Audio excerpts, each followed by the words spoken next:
The first phase in any trial involving a jury is jury selection. You could only select who you don't want to be on the jury. Do you think you could be a fair and impartial juror? I'd like to thank and excuse juror number 4, Mr. James Park. Opening statement. You want to give the jury a roadmap of what you're going to do in your case, what you're going to show, what you expect the evidence to prove. Mr. Patterson, are you prepared to call your first witness? Direct examination. I'd like to call Michael Miller to the stand. And where were you standing when you observed the accident? I was on my balcony. How to introduce exhibits into evidence. Use visuals. Try using demonstratives. Cross-examination.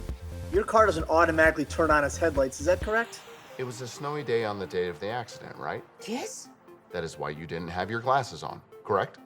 yes. We'll teach you how to discredit a witness for offering inconsistent testimony at trial. Parties make objections at trial to prevent their opponents from introducing or eliciting improper evidence. The moving van had a red light. Is this correct? Objection, leading the witness. Sustained. A closing argument.